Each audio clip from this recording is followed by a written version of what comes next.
Amorim has been discussing moving midfielder Kobbie Mainoo into a number 10 role for the Europa League win over FCSB on Thursday night. The key point is the position. It's different for him, demands a lot from him. And today, in that position, I feel it more happy to play. Simple as that. I don't look about just the movements, the way he touched the ball. I feel it just watching him. He was so happy on the pitch, and that is important for me, because if they are happy, they play better. So I think he can change position. A lot of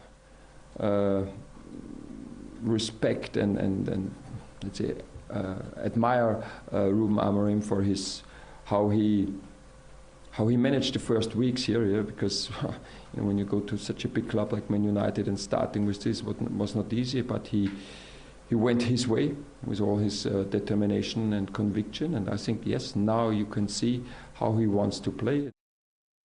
Right, the transfer window shuts on Monday night, and the big talking point when it comes to Manchester United is the future of Marcus Rashford. He's in a position now where he kind of has to go, because he's made it clear that he wants to leave. Aston Villa are the latest club to be linked with him. Difficult position to be in.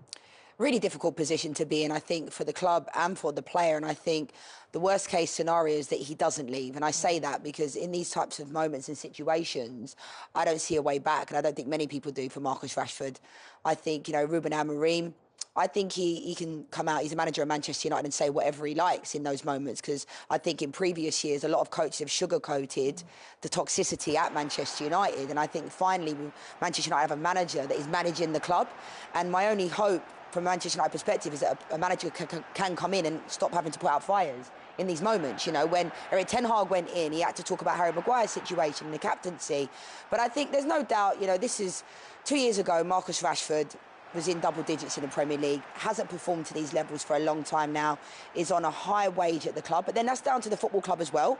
I think they have to take some responsibility giving these types of contracts to players like Marcus Rashford, Mason Mount, Casemiro. The wage bill is massive.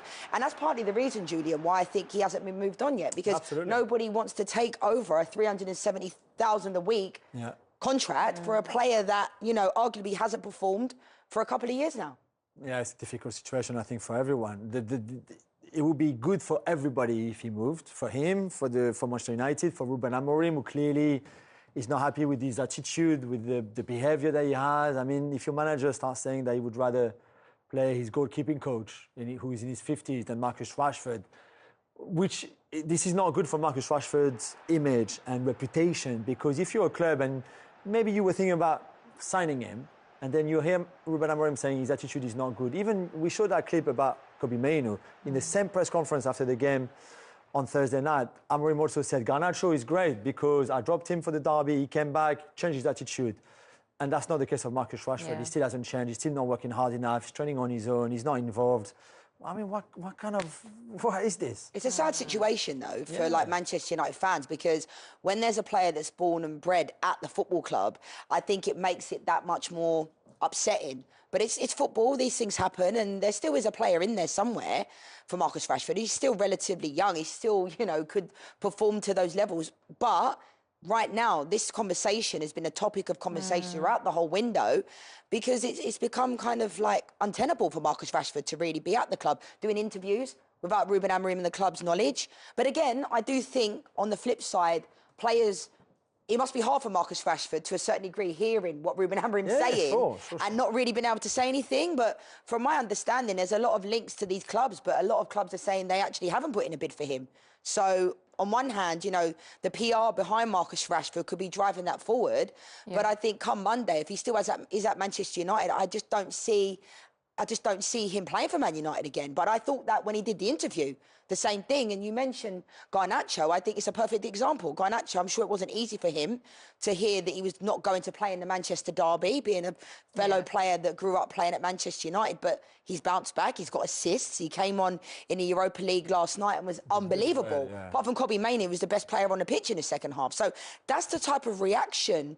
Stop talking, Marcus Rashford, and let your football do the talking. And I think that's what it comes down to. If Marcus Rashford really looks from within, has he been performing to those levels and his capability? He hasn't been. And what more can you ask for?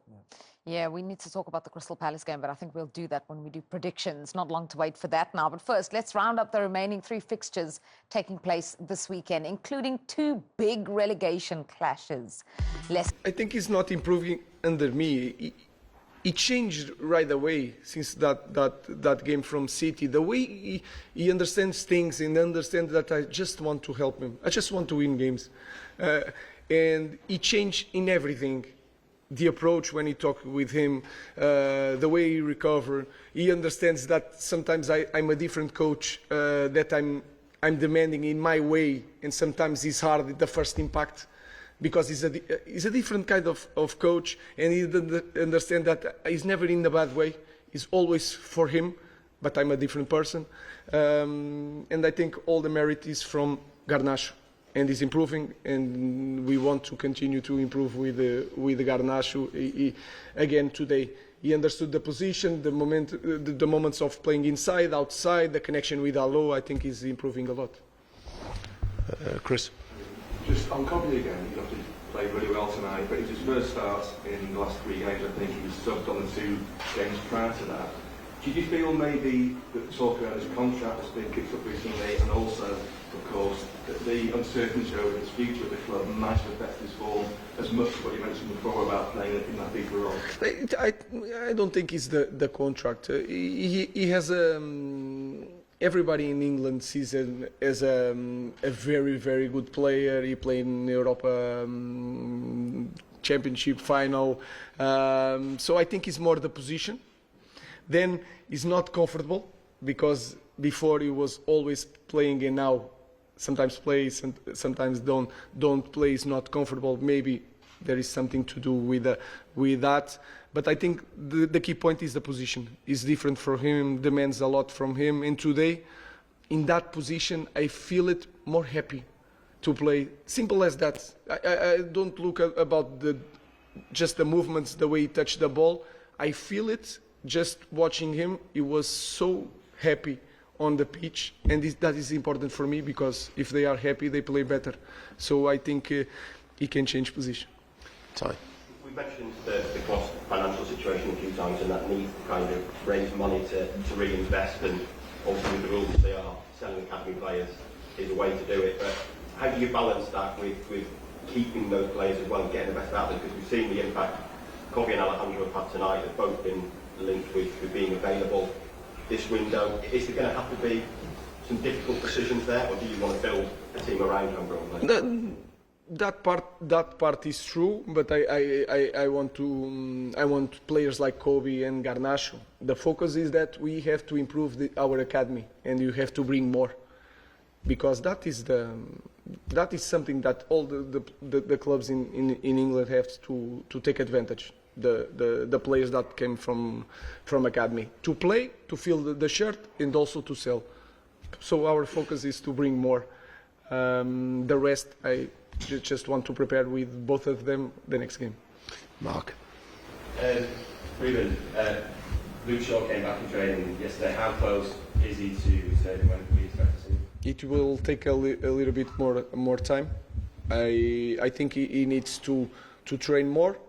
To spend more time with the teammates, playing like normal, even small side games, not just working alone. He stay there to make a different type of work. So he's going to get together with the team when we arrive and start from there. And when I feel that is the right moment, we will start with some minutes in the games. Simon? On the subject of teams, what's the update with Mount and Evans at the moment? And with Malacia, he's obviously had a terrible injury. He's taking time to come back, and he's taking off for half time again today.